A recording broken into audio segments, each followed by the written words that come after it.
Liton Das captain হিসেবে প্রস্তুত ছিলেন, বিশ্বকাপের দলকে নেতৃত্ব দেবেন, দারুণ কিছু করবেন।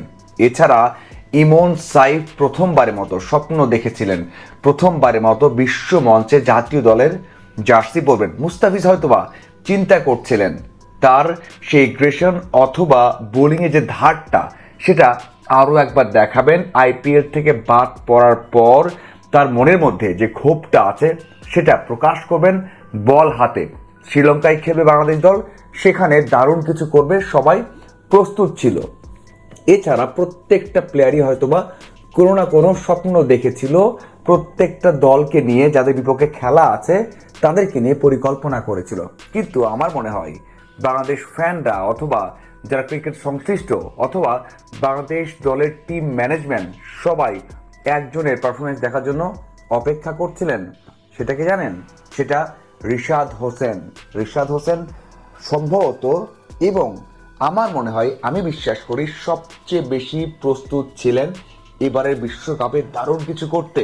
আমার মনে হয়, আমি বিশ্বাস করি যে কয়েকজন বোলার ছিলেন তার মধ্যে রিশাদ দারুণ কিছু করতে পারতেন না।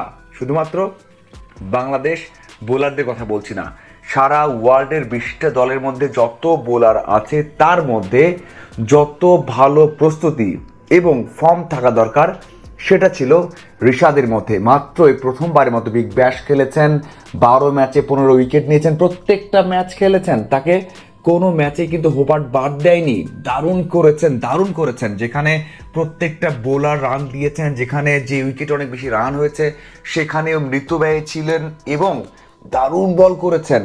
প্রত্যেকটা ম্যাচে যেভাবে বল করা দরকার ছিল সেটাই করেছেন, কিছু কিছু ম্যাচে আউটস্ট্যান্ডিং করেছেন। এবং তার যে স্বপ্নের উইকেটগুলো, স্মিথের উইকেট নেওয়া, ওই লিগে সর্বোচ্চ রান করছিলেন, তার উইকেট নেওয়া, দলের যখন দরকার তখন ব্রেক থ্রু দেওয়া, অথবা তার যে টার্নটা সেটা কাজে লাগিয়েছেন। বিশ্লেষকরা বলছিলেন যে রিশাদের সবচেয়ে বড় গুণটা অথবা যেটা এখান থেকে অর্জন করেছেন সেটা হচ্ছে আত্মবিশ্বাস সাথে টার্ন। এমন উইকেটে সঠিক লেন্থে বল করার পর টার্ন করাচ্ছিলেন, এটা নাকি তার সবচেয়ে বড় অর্জন এবারে বিগ ব্যাশে। আমরা সবাই দেখেছি পিএসএল এর শিরোপা জিতেছেন, আমরা সবাই দেখেছি যে গত বিপিএল এর শিরোপা জিতেছেন।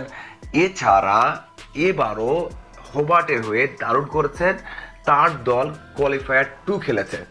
এই হচ্ছে রিশাদের আত্মবিশ্বাস। এবং আমার মনে হয় এই যে 20টা দলের বোলাররা প্রস্তুতি নিয়েছেন তার মধ্যে রিশাদ একজন ছিলেন, তিনি দারুণ কিছু করতে পারতেন। যদি বিশ্বকাপ বাংলাদেশ দল খেলতো, শ্রীলঙ্কাতেই খেলতো, এই যে একটা চার্ট করা হয় না যে কে সর্বোচ্চ উইকেট নেবেন, কে ভালো করবে, সেখানে প্রত্যেকটা দলের পণ্ডিতরা অথবা যারা বিশ্লেষক থাকতেন রিশাদের নাম নিশ্চিতভাবেই বলতেন। কারণ কি জানেন?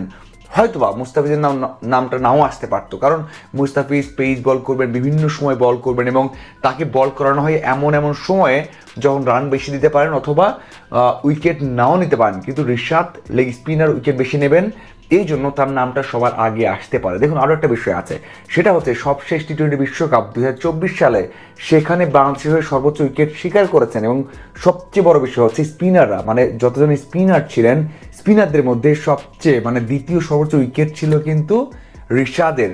সবার উপরে ছিলেন রাশিদ খান, তারপরেই ছিলেন রিশাদ হোসেন ছিলেন। এটা কিন্তু তাকে আত্মবিশ্বাস দিত এবার। এবং ওই যে 7 ম্যাচে 14 উইকেট নিয়েছিলেন, বিশ্বকাপে এশিয়া কাপেও 5 ম্যাচে 7 উইকেট নেওয়ার 7 বা 8 উইকেট নিয়েছেন, সেই অভিজ্ঞতা, সেই আত্মবিশ্বাস আছে। তার মানে কি, গেল বিশ্বকাপে দারুণ করেছেন, এশিয়া কাপে দারুণ করেছেন, পিএসএলে ট্রফি জিতিয়েছেন, বিপিএল তার দল ট্রফি জিতেছে, বিগ ব্যাশে অসাধারণ করেছেন। এরপর বিশ্বকাপ খেলতেন। আমরা যতই বলি যে আমরা তো মিস করছি, খারাপ লাগছে, সবচেয়ে বেশি হয়তো খারাপ লাগছে রিশাদের। হ্যাঁ, মুস্তাফিজের জন্য কষ্ট হতে পারে, মুস্তাফিজও ভালো করতে পারতেন, কিন্তু রিশাদ যেভাবে তৈরি হয়েছিলেন সেখানে ওই যে বাংলাদেশের সেরা, এশিয়ার সেরা, সেখান থেকে বিশ্ব সেরার পথে অনেক বড় একটা লাভ দিতে পারতেন। আপনাদের কি মনে হয়? অবশ্যই জানাবেন। ধন্যবাদ সবাইকে।